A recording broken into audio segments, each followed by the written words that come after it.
I'm not sure what I'm doing with these videos. I just know I have to keep making them. It's very important. It's like I want to get to a point where it's a bit of a ritual. It's something that I do automatically that just comes naturally. And that's what I struggle with. And that's what my last blog post was about. I was talking about, Shane Parrish's imitators and the way imitators can't explain things on a deeper level. So I have all these insecurities built up inside of me, but I know I have to keep making these videos. Whoever wants to call me a charlatan or an imitator, go ahead by all means. You're not being forced to watch the videos or anything, but I hope that at least they bring some entertainment value, I'm not whoring myself out or anything, so well, at least I don't feel like I am, but I do talk about very personal things on my blog. So that same blog post, I was talking about my mental health condition. And I know that a lot of people take mental illness as a vulnerability when it comes to antinatalism, especially. So it's kind of like, and I shouldn't say a lot of people, I'm just pulling from a kind of like cultural ethos, a cultural understanding of mental illness. I'm not talking about anybody directly. Nobody's ever directly discriminated against me or anything like that. I haven't really experienced that.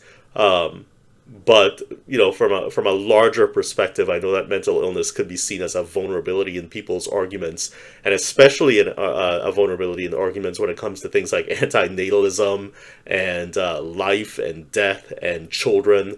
So these very big important subjects. You start pontificating about no one should have children and stuff. People they see the mental illness side of you and they think, that's what's going on there. It's the mental illness. But I have to assure you that while I am very forthcoming with my mental health status, I don't feel like it at all takes away from my views on antinatalism. I feel very strong about my views on antinatalism. The reading I've done, the videos I've watched, they all cohere, they all make sense to me, and my foundation in antinatalism is not shaken at all by my mental illness.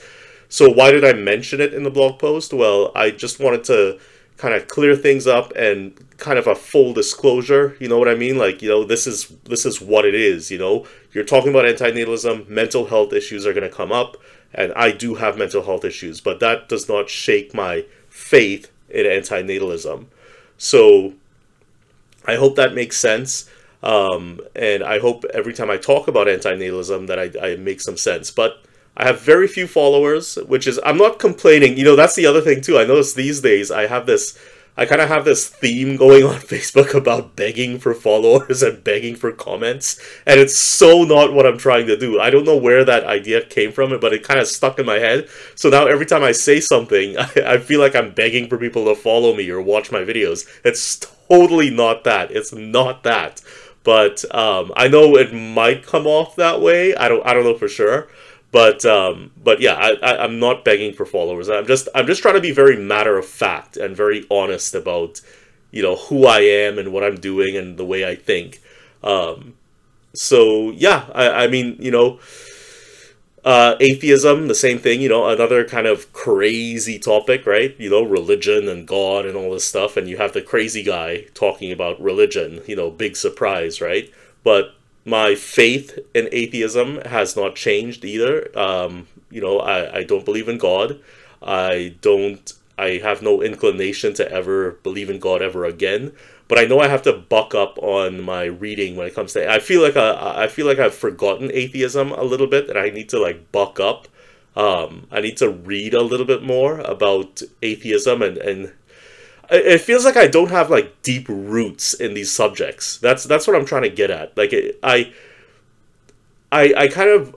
understand them. I know the big points, but I feel like I don't have deep roots in those subjects, really deep roots. I want to pick one religion and really dive into it. And I'm kind of thinking maybe I should go with Islam because I'm brown skinned and I come from a Muslim family, or maybe I choose Christianity because that was kind of the first religion I was introduced to as a very young kid. When I was 5 years old, I was going to a Presbyterian school, and whenever I think of my religious self, as weird as it sounds, as an atheist, whenever I think of my religious self, I think I'm Christian. You know what I mean? Like I have more of a, I don't know if the word is affinity, but I have this kind of like familiarity with Jesus Christ more than I do with Muhammad, the Prophet of Islam. Like and I'm sure I know where it comes from. It's because when I was a very young kid, that was the first religion I was introduced to. I was singing Christian hymns and saying Christian prayers at 5 years old in Presbyterian school. So, and for some reason, naturally, I gravitate towards Christianity whenever I think things are interesting. It's because it's Christianity. Like I like the story of Christ. I like the crucifixion. I like the story of Adam and Eve. Well, although that's in the Quran as well. But I mean, I like the kind of like goriness of the Christ kind of narrative, right? I think it's very interesting, and I think, despite my brown skin and my Muslim background, my Muslim name, right? I should go with my heart and choose Christianity. But I feel like I should really get some roots in Christianity and really dive into it, because like what's the point? Like so what if I'm Muslim by name or by family? Like I don't care if I find Christianity more interesting. Why not go with that? Like I mean, it feels like denial if I choose Islam just because of my skin color and my name and my background. So I think Christianity is probably what I'm going to stick with. But yeah, Islam has its interesting points too. I just find it kind of interesting in passing, but the Christianity thing really sticks with me. So maybe I stick with that. And antinatalism, I have to really try reading Benatar's book, Better Never to Have Been. Even he himself in the book basically says that there's certain chapters that are very esoteric, lots of philosophical jargon, so you might as well just skip those chapters. He actually says that in the book, so it's not my fault. But yeah, but I really want to give it a real go and really try reading through it. But it kind of hurts my head a little bit. So if all else fails, I just stick to my my debates and videos and interviews and things like that.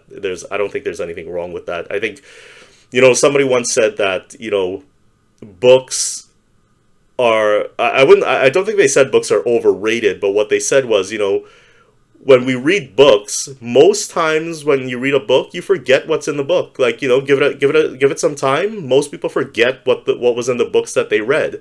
Maybe they pick up on 1 or 2 points in the whole book, and that's what they remember, and that's it, right? Because with a lot of books, you have experts writing these books who know their own subject, and they're kind of, I don't want to call it trapped, but they're kind of like in their own world. Even when they're writing a book for the general public, they're in their own world. They're using their own language. They're using their own jargon, and it's hard to translate that to regular people, right? As much as they try, it's difficult for regular people to get it sometimes.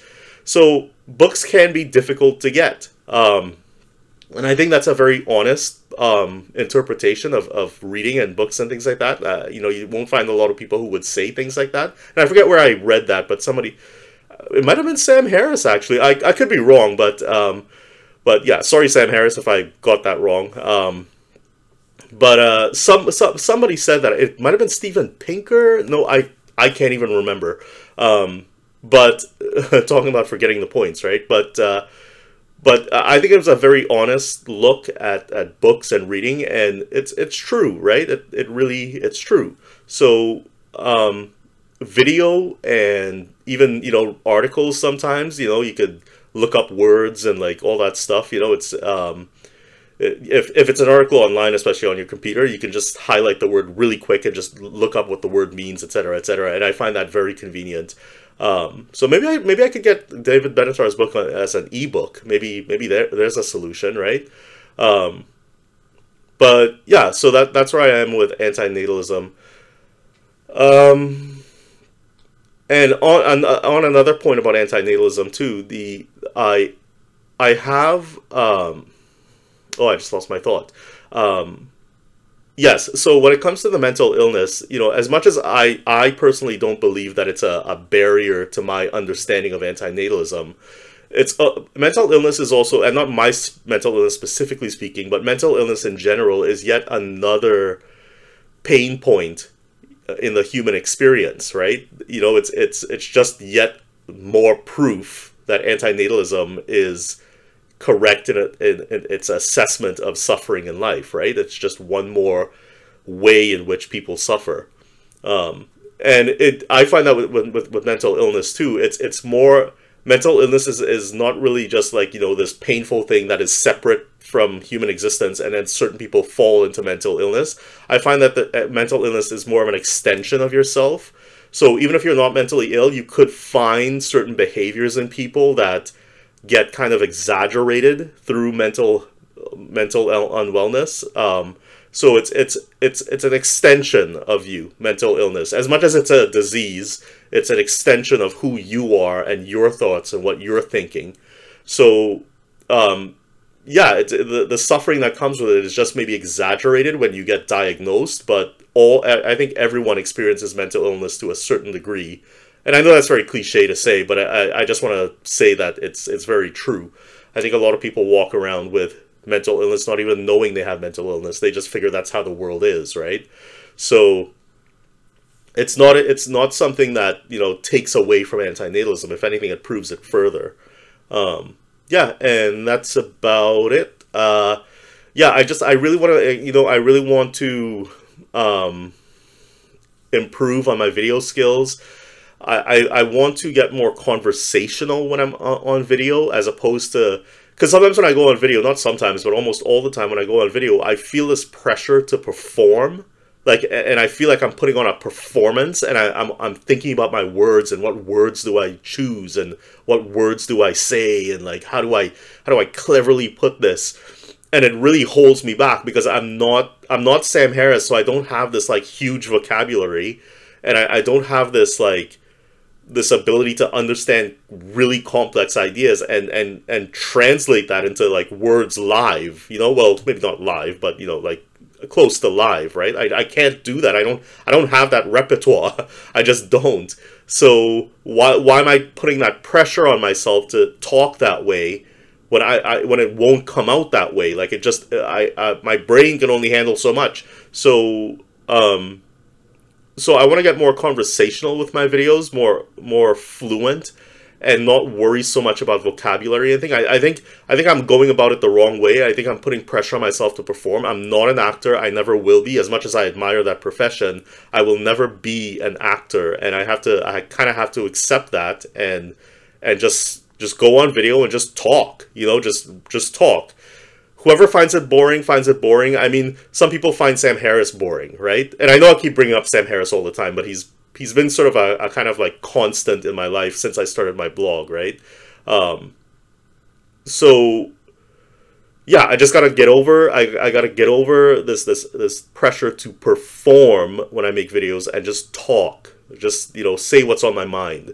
Now, mind you, I don't want to get too loose. I don't want to start talking about my neighbor's dog and like that's not what I want to talk about, unless the dog's cute. But I just want to get more fluent with my ideas, like see how that translates into like Khalid Muhammad talking, not Sam Harris talking. You know what I mean? So yeah, and yeah, like I said, I know I mentioned Sam Harris a lot, and that's another point I wanted to bring up too. But yeah, he's just been a constant in my life through his blog, through his podcast for for 6 years now and counting.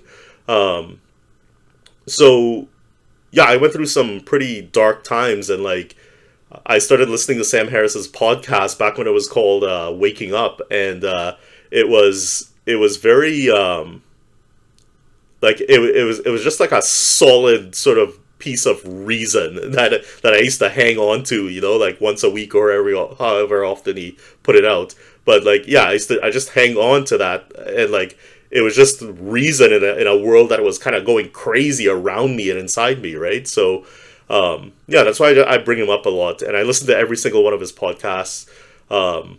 sometimes I don't understand a lot of what he's saying. Well, I understand what he's saying.